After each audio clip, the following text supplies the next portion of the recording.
My self Shweta Srivastava और आज मैं आपको क्लास 9 का सेकेंड चैप्टर यूरोप में समाजवाद एवं रूसी क्रांति के बारे में बताने जा रही हूँ। तो चलिए आप देखते हैं।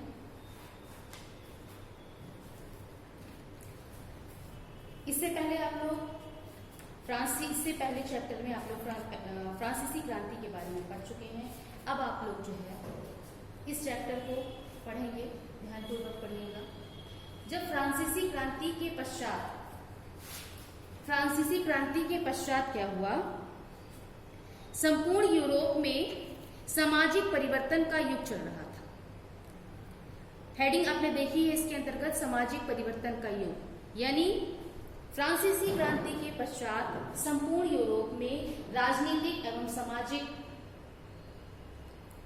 परिवर्तन का युग चल रहा था। मगर यूरोप के लगभग सभी लोग जो है वो क्या चाह रहे थे? वो चाह रहे थे कि समाज में क्या हो? परिवर्तन।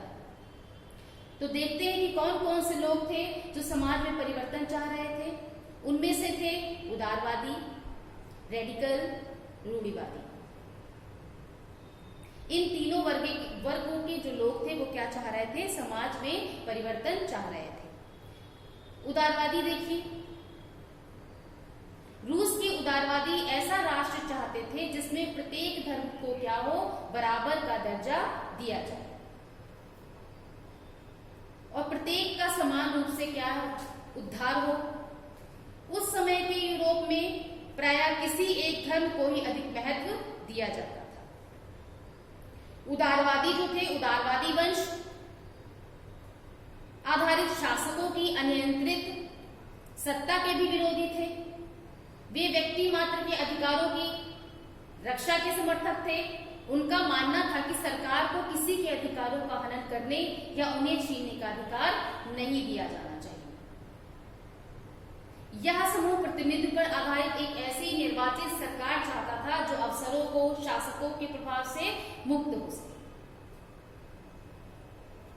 कहने का मतलब यह है कि जो सामाजिक परिवर्तन, उदारवादी जो थे वो सामाजिक परिवर्तन के समर्थकों में से एक ऐसा समूह था जो ऐसा राष्ट्र चाह रहे थे जहां सभी धर्मों को क्या हो? एक समान सम्मान मिले। इसके बाद देखिए रेडिकल। जो रेडिकल थे, रेडिकल वर्ग जो लोग थे वो ऐसी सरकार के पक्ष में थे जो देश की जनसंख्या के बहुमत के समर्थन पर आधारित थे। इनमें से बहुत से जो थे वो महिला मताधिकार आंदोलन के भी समर्थक थे। उदारवादियों और रेडिकल समूह के लोग सभी लोगों के लिए व्यक्तिगत स्वतंत्रता के पक्ष में थे। उनका मानना क्या था कि उनके अनुसार कि गरीबों के पास क्या हो? रोजगार। ठीक, ये थे रेडिकल। अब देखते हैं रूढ़िवादी। रूढ़िवादी क्या चाहते थे? जो रूढ़िवादी वर्ग था वो उदारवादी और रेडिकल जो है वो दोनों के विरुद्ध थे। परंतु फ्रांसीसी क्रांति के पश्चात वे भी बदलाव की आवश्यकता को स्वीकार करने में लगे थे। इससे पूर्व 18वीं शताब्दी तक ये प्रायः परिवर्तन के विचारों का विरोध करते थे और फिर भी वे चाहते थे कि अतीत को पूरी तरह भुलाया जाए और परिवर्तन की प्रक्रिया धीमी हो। तो आपने देखा कि सामाजिक परिवर्तन के युग के अंतर्गत ये तीन वर्ग जो थे वो क्या चाह रहे थे? सामाजिक परिवर्तन। अब देखेंगे नेक्स्ट, सामाजिक औद्योगिक समाज और सामाजिक परिवर्तन। इसके अंतर्गत क्या है? इसके अंतर्गत औद्योगिक क्रांति के समय जो है वो यूरोप में नए शहर, नए औद्योगिक क्षेत्र तथा रेलवे स्टेशनों का क्या हो रहा था? विकास हुआ था। औद्योगिकरण से क्या हो रहा था? महिलाओं, पुरुषों और बच्चों को क्या है? कारखानों में काम मिला। परंतु फिर भी क्या हुआ था? बेरोजगारी की अवस्था वैसी ही बनी हुई थी। कहने का मतलब ये है कि विकास तो हो रहा महिलाओं, पुरुषों, बच्चों को कारखानों में काम भी मिल रहा था, परंतु बेरोजगारी की अवस्था एक समान बनी हुई थी। लोग कम मजदूरी से अधिक समय तक काम करने को विवश थे और वस्तुओं की मांग में भी क्या है, गिरावट होने लगी थी। तो इससे क्या हो रहा था, बेरोजगारी और बढ़ गई थी। फिर एक राष्ट्रवादी थे इटली के, उनका नाम था गिसेप्पे मैज़िनी। इटली के एक राष्ट्रवादी थे जिनका नाम गिसेप्पे मैज़िनी था, ने 1815 ईस्वी के पश्चात क्या किया था, राष्ट्रवादियों के साथ मिलकर ऐसे इटली के गठन की प्रक्रिया प्रारंभ की थी जहां सभी को क्या हो, समान अधिकार प्राप्त हो। ठीक, अब देखते हैं यूरोप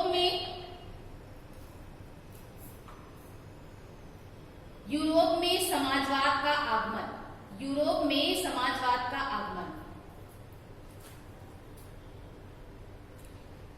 इसमें क्या हुआ, समाज के पुनर्गठन की संभवतः सबसे दूरगामी दृष्टि प्रदान करने वाली विचारधारा क्या थी, समाजवाद। 19वीं शताब्दी के मध्य तक यूरोप में फैले समाजवादी विचारों के माध्यम से यह प्रचार किया गया कि व्यक्तिगत नियंत्रण के स्थान पर संपत्ति को क्या करना चाहिए, सामूहिक रूप से नियंत्रित किया जाना चाहिए।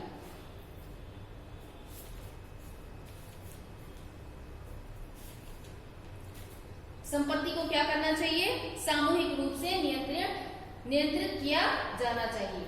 समाजवादी जो थे वो निजी संपत्ति के विरोधी थे। समाजवादी क्या थे, निजी संपत्ति के विरोधी थे।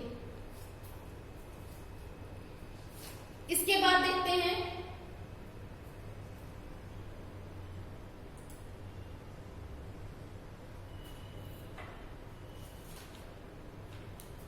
समाजवादियों के विचार। इसके बाद हम देखेंगे कि समाजवादियों के क्या क्या विचार थे। यानी उसमें से एक समाजवादी थे इंग्लैंड के उद्योगपति रॉबर्ट ओवेन। इंग्लैंड के उद्योगपति रॉबर्ट ओवेन थे। इन्होंने क्या किया था, इन्होंने सामूहिक उद्यमों को बढ़ावा दिया था। इन्होंने क्या किया था, सामूहिक उद्यमों को बढ़ावा दिया था। इंग्लैंड के उद्योगपति रॉबर्ट ओवेन जो थे, उन्होंने नया समन्वय नाम से एक नए समुदाय की रचना का प्रयास किया था। और जो पहले बताया था हमने, सामूहिक उद्यमों को बढ़ावा देना, ये फ्रांसीसी समाजवादी जो लुई ब्लॉक थे, उन्होंने क्या किया था कि सरकार द्वारा उन्होंने सामूहिक उद्यमों को बढ़ावा दिया था। ठीक, अब एक थे कार्ल मार्क्स। उसके बाद एक विचारक आए थे। इन्होंने क्या कहा, औद्योगिक समाज जो है वो एक पूंजीवादी समाज है और फैक्ट्रियों में जो लगी पूंजी है उस पर क्या है, पूंजीपतियों का स्वामित्व होता था। पूंजीपतियों को जो लाभ प्राप्त होता था वह मजदूरों की मेहनत से होता था। मजदूरों की स्थिति में तब तक सुधार नहीं होगा जब तक पूंजीपति वर्ग जो है वो फैक्ट्रियों से स्वयं को क्या है, पूंजीवादी शोषण से मुक्त कराने के लिए एक अलग समाज की स्थापना नहीं कर देता, जिसमें संपूर्ण संपत्ति पर संपूर्ण समाज का नियंत्रण होगा। मार्क्स ने जो है इस समाज को साम्यवादी समाज का नाम भी दिया था। ठीक, उन्हें विश्वास था कि पूंजीपतियों के साथ होने वाले इस संघर्ष में मजदूर जो वर्ग है उसकी क्या होगी, विजय होगी। तो ये तीन विचारकों के विचार थे। सामाजिक परिवर्तन में उन्होंने ये सब चीजें कही। इसके बाद देखते हैं समाजवाद के लिए समर्थन। 1870 के दशक तक समाजवादियों ने अपने प्रयासों में क्या किया था, समन्वय लाने के लिए द्वितीय इंटरनेशनल नामक एक अंतर्राष्ट्रीय संस्था बनाई थी और इसे देखते हुए इंग्लैंड और जर्मनी के मजदूरों द्वारा अपनी कार्य स्थितियों और जीवन में सुधार लाने के लिए एक संगठन बनाना शुरू कर दिया था। वो संगठन क्यों बनाया गया था? संगठन इसलिए बनाया गया था क्योंकि संकट के समय में संगठन के सदस्यों की सहायता के लिए कोष भी स्थापित किए, साथ ही काम के घंटों में भी कमी तथा मताधिकार के लिए भी मांगे शुरू कर दी गई थी। इसीलिए ये संगठन बनाया गया था।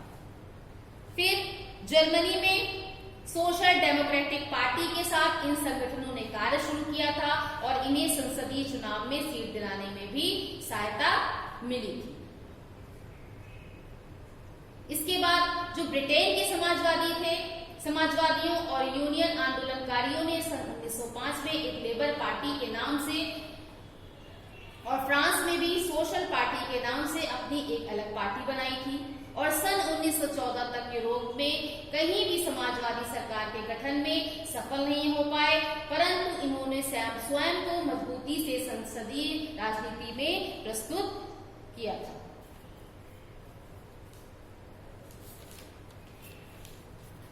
ठीक, इसके बाद देखेंगे रूस में 2 क्रांतियां हुई थी। रूस के अंतर्गत 2 क्रांतियां हुई थी, एक थी फरवरी क्रांति और दूसरी है अक्टूबर क्रांति। जार की गलत नीतियों, राजनीतिक भ्रष्टाचार तथा साधारण जनता एवं सैनिकों की दुर्दशा के कारण रूस में क्रांति का वातावरण तैयार हो चुका।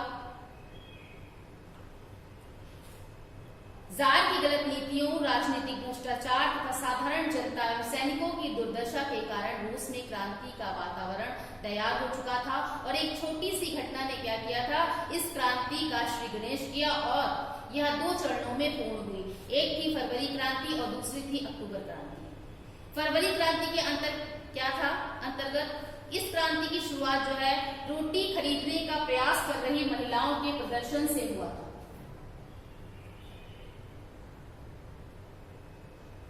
फिर मजदूरों की एक आम हड़ताल हुई थी जिसमें सैनिक और अन्य लोग भी शामिल हो गए थे। 12 मार्च 1917 को राजधानी सेंट पीटर्सबर्ग जो है क्रांतिकारियों के हाथ में आ गई थी और क्रांतिकारियों ने जल्द ही मास्को पर भी क्या कर लिया था, कब्जा कर लिया था। जार शासन छोड़कर भाग गया और 15 मार्च को पहली अंतरिम सरकार जो है करंस्की के नेतृत्व में बनी। जार के पतन की इस घटना को फरवरी क्रांति कहा जाता है क्योंकि पुराने रूसी कैलेंडर के अनुसार यह क्रांति 27 फरवरी 1917 को घटी हुई थी और इसीलिए इसे फरवरी क्रांति के नाम से जाना जाता है। परंतु जार का पतन क्रांति का आरंभ मात्र था। तो ये हमने फरवरी क्रांति के बारे में पढ़ा। अब देखते हैं अक्टूबर क्रांति। जनता की 4 मांगे सबसे महत्वपूर्ण थी। जनता की 4 मांगे सबसे महत्वपूर्ण थी। शांति, भूमि का स्वामित्व,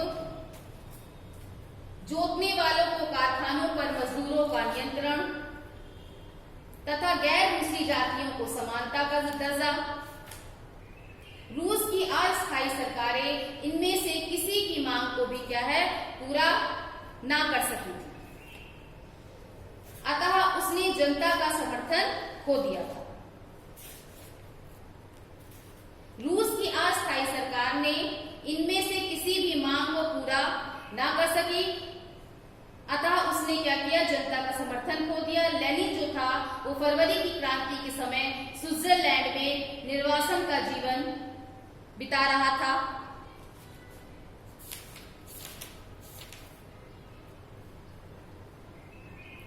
अप्रैल में रूस लौट आया था। उसके नेतृत्व में बोल्शेविक पार्टी ने युद्ध समाप्त करने, किसानों को जमीन देने तथा सारे अधिकार सोवियतों को देने की स्पष्ट नीतियां सामने रखी थी और गैर रूसी जातियों के प्रश्न पर भी केवल लेनिन की बोल्शेविक पार्टी के पास एक स्पष्ट नीति थी। इस क्रांति के बाद देश में क्या हुआ, जब ये क्रांति फरवरी क्रांति हुई, इसके बाद अक्टूबर क्रांति, इसके बाद क्या हुआ, इस क्रांति में के बाद देश में लेनिन के नेतृत्व में नई सरकार का गठन हुआ जिसने क्या किया, समाजवाद की दिशा में कई महत्वपूर्ण कदम उठाए थे और सन 1917 की रूसी क्रांति संसार की पहली सफल समाजवादी क्रांति थी। इसके बाद देखते हैं वर्ष 1914 का रूसी साम्राज्य। सबसे पहले थोड़ा सा रूसी साम्राज्य के बारे में चर्चा करते हैं कि रूस में जो है लंबे समय तक जो है निरंकुश ज़ारशाही था, उसका शासन था, जिसकी स्थापना 1325 से 1340 ईस्वी में हुई थी। जार शासक जो था वो क्या था, राजत्व दैवी सिद्धांत में विश्वास करता था। रूस की क्रांति के समय जार निकोलस द्वितीय रूस का शासक था। अब देखते हैं वर्ष 1914 का रूसी साम्राज्य के बारे में कि इसके अंतर्गत क्या है। यानी रूसी साम्राज्य का जो शासक था वो कौन था, जार निकोलस द्वितीय। ये भी बता दें आपको कि वो एक बहुत ही भोग विलासी शासक था, जिसने क्या किया था, सिर्फ अपनी भोग विलासिता के लिए ही कई सारे काम किए थे और अपने आसपास की जनता के दुख दर्द का उसको कोई भी अंदाजा नहीं था और ना वो उसकी चिंता किया करता था। चलिए देखते हैं वर्ष 1914 में जार निकोलस द्वितीय का रूस एवं उसके पूरे साम्राज्य पर क्या था, शासन था। मॉस्को के आसपास के क्षेत्र के अतिरिक्त रूसी साम्राज्य ने जो है Finland, Latvia, Lithuania, Estonia, Poland, Ukraine व बेलारूस के कुछ क्षेत्र भी इसमें से क्या है, सम्मिलित थे। रूस में सबसे अधिक जो है लोग जो है ऑर्थोडॉक्स क्रिश्चियनिटी धर्म को मानने वाले लोग रहते थे। जो रूसी साम्राज्य के अंतर्गत रहने वालों में कौन से थे, कैथोलिक थे, प्रोटेस्टेंट थे, मुस्लिम थे और बौद्ध भी शामिल थे। ठीक, अब देखेंगे अर्थव्यवस्था और समाज। अर्थव्यवस्था और समाज, इसके अंतर्गत देखिए क्या है, 20वीं सदी के प्रारंभ में ही रूस की जो है 85% जो जनता थी वो आजीविका के लिए किस पर निर्भर रहती थी, कृषि पर। फ्रांस के 40% और जर्मनी के 50% लोग जो है वो कृषि कार्यों में क्या हो गए थे, संलग्न हो गए थे। रूसी साम्राज्य के जो किसान थे वो अपनी आवश्यकताओं के साथ साथ बाजार के लिए भी क्या कर रहे थे, पैदावार करते थे। रूस जो है वो अनाज का एक बड़ा निर्यातक भी था और रूस के महत्वपूर्ण औद्योगिक क्षेत्र जो थे वो सेंट पीटर्सबर्ग और मॉस्को में स्थित थे। हालांकि अधिकांश जो है उत्पादन कारीगरों द्वारा ही किया जाता था, लेकिन कारीगर क्या करते थे, वर्कशॉप के साथ साथ बड़े बड़े कल कारखानों में भी मौजूद थे। 1890 ईस्वी में रेलवे के विस्तार के कारण क्या हुआ, कई फैक्ट्रियों की शुरुआत की गई थी। इसके साथ विदेशी निवेशक भी बड़ी मात्रा में यहाँ पहुंचे थे और अधिकांशतः कारखाने जो है वो उद्योगपतियों की निजी संपत्ति हुआ करते थे। सरकारी विभाग द्वारा इन फैक्ट्रियों पर नजर रखी जाती थी कि मजदूरों को क्या हो, न्यूनतम वेतन मिले। जहां मजदूर कारखानों में सामान्यतः 10 से 12 घंटे तक कार्य करते थे।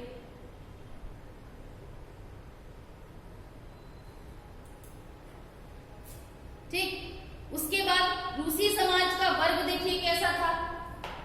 रूसी समाज का वर्ग कैसा था, उसमें एक उच्च वर्ग, मध्यम वर्ग और सर्वहारा वर्ग के लोग रहते थे। उच्च वर्ग में कौन कौन आते हैं, उच्च वर्ग में सामंत आते हैं, उच्च अधिकारी, ज़ारशाही के सदस्य, ये सब क्या थे, उच्च वर्ग थे। और मध्य वर्ग में लेखक, विचारक, छोटे सामंत, छोटे व्यापारी, ये सब किसके अंतर्गत आते हैं,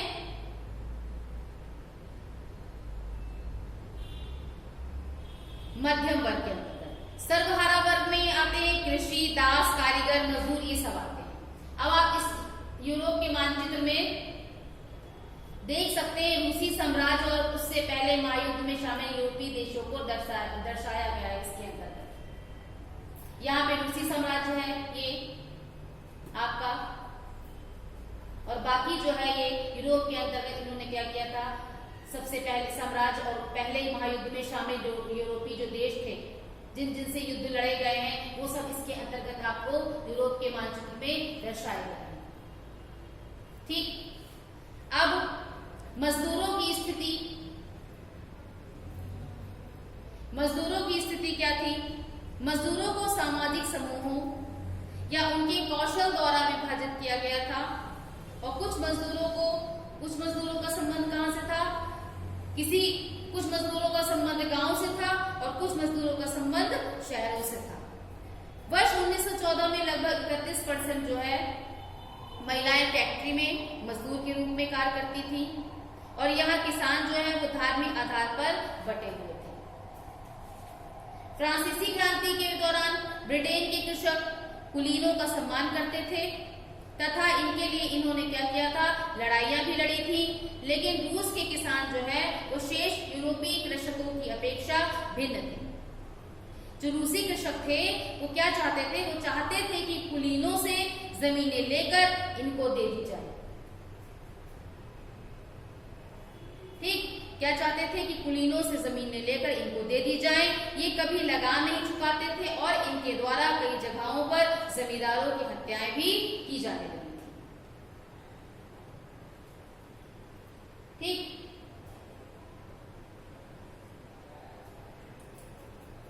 इसके बाद देखेंगे रूस में समाजवाद। रूस में समाजवाद, इसके अंतर्गत देखिए रूस में वर्ष 1914 के पहले बनी राजनीतिक पार्टियां गैर कानूनी थी और मार्क्स के विचारों को मानने वाले समाजवादियों ने क्या किया था? 1898 ईस्वी में Russian social democratic workers party का गठन किया था, किंतु पार्टी को सरकारी आतंक के कारण गैर कानूनी संगठन के रूप में कार्य करना पड़ता था और कुछ समय पश्चात इस पार्टी ने क्या किया था?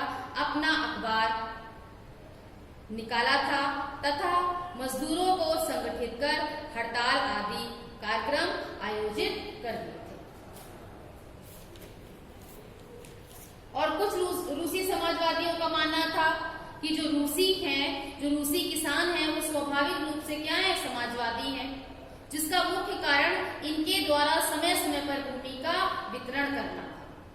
इस आधार पर यह माना गया है कि रूस में जो है वो क्रांति की मुख्य शक्ति जो है वो मजदूर ना होकर कृषक रहे होंगे।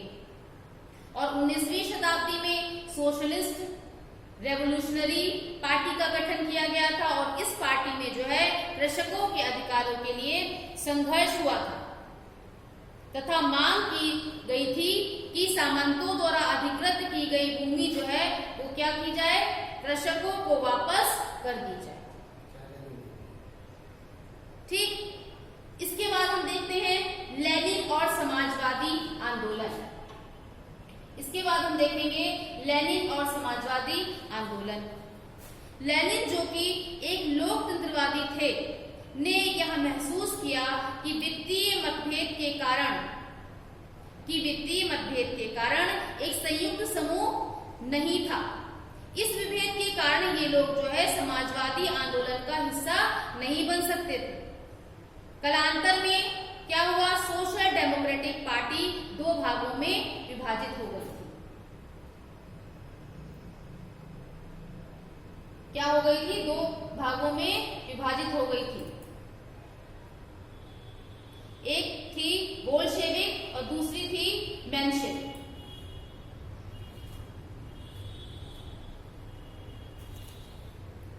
तो बोल्शेविक पार्टी का नेतृत्व जो है वो लेनिन द्वारा किया गया था। बोल्शेविक पार्टी का नेतृत्व लेनिन द्वारा किया गया था और लेनिन के अनुसार जो है जार शासक जो है रूस जैसे दमनकारी समाज में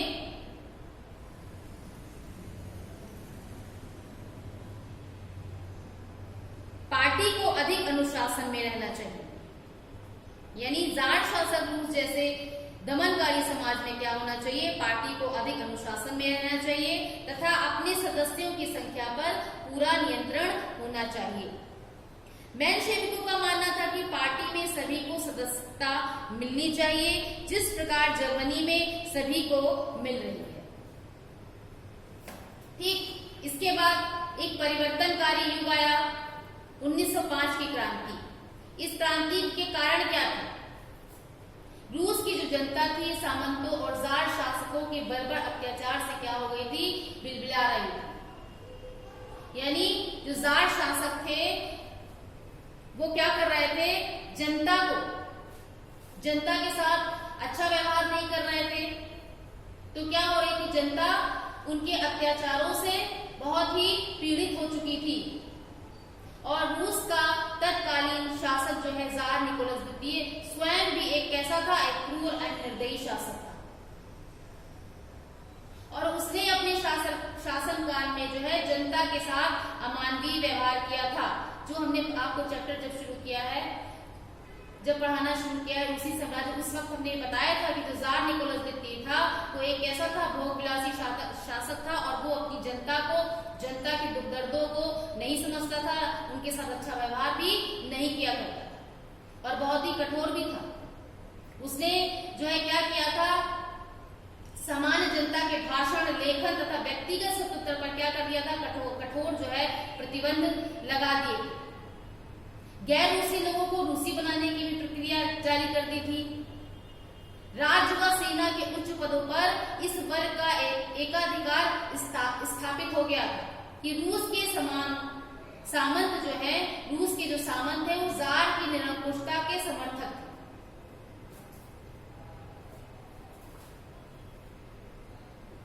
इसके बाद रूस में राजकीय अधिकारियों का नैतिक एवं चारित्रिक पतन हो गया था। फिर इसी बीच वर्ष 1914 से 1905 में रूस जापान युद्ध में रूसी सेना को पराजित होना पड़ा था और रूस के क्रांतिकारी क्या कर रहे थे? आंदोलन को इससे और भी बल मिला था। यानी रूस के जो क्रांतिकारी थे वो आंदोलन कर रहे थे, इससे क्या हुआ? रूस की जनता को और अधिक बल मिला। अब देखिए सन 1905 की क्रांति की घटनाएं। इसके अंतर्गत क्या है? रूसी सेना की पराजय का समाचार सुनकर जो है रूसी जनता के सब्र का बांध टूट गया था और सारे देश में क्या हो गया था? जार शाही का नाश हो, युद्ध का अंत हो, क्रांति की जय हो, जनता की जय हो, सर्वहारा वर्ग जिंदाबाद के नारे जो है वो क्या है? गूंजने लगे थे। तभी 22 जनवरी 1905 को जब मजदूरों के एक संगठन के प्रतिनिधि फादर गोपेन के नेतृत्व में अपने बीवी बच्चों के साथ एक शांतिपूर्ण जुलूस के रूप में जार को क्या करना पड़ा? एक प्रार्थना पत्र देने उसके सेंट पीटर्सबर्ग स्थित राजमहल जा रहे थे। तभी उन निहत्थे मजदूरों पर निर्ममता पूर्वक गोलियां बरसा दी गई थी। 1000 से अधिक मजदूर मारे गए थे और हजारों की संख्या में क्या हो गए थे? घायल हो गए थे। यह हृदय विदारक घटना रूसी इतिहास में खूनी रविवार के नाम से प्रसिद्ध होती है। इस भीषण नरसंहार की खबर फैलते ही क्या हो गया? रूसी जनता हिंसक हो गई थी तथा स्थान स्थान पर जनता ने क्या विद्रोह करना शुरू कर दिया। क्वेश्चन कभी कभी आपसे ऐसा पूछा जाता है कि खूनी रविवार की घटना के बारे में बताइए। ये प्रश्न बनता है आपका कि खूनी रविवार की घटना क्या थी, इसके बारे में संक्षिप्त टिप्पणी दीजिए। तो ये थी खूनी रविवार की घटना। फिर से देख लीजिए कि मजदूरों यानी कि सेंट पीटर्सबर्ग स्थित राजमहल जो है शांतिपूर्ण ढंग से एक जुलूस जा रहा था। ऐसे समझिए कि शांतिपूर्ण ढंग से एक जुलूस जा रहा था मजदूरों का। उसमें क्या किया गया था? कुछ अंग्रेजों द्वारा, ब्रिटिश सरकार द्वारा गोलियां चला दी गई थी उन निहत्थे मजदूरों पर और 1000 से अधिक मजदूर जो है वो मारे गए थे और हजारों की संख्या में क्या हो गए थे? घायल हो गए थे। और इसी हृदय विदारक घटना को रूसी इतिहास में खूनी रविवार की घटना के नाम से जाना जाता है।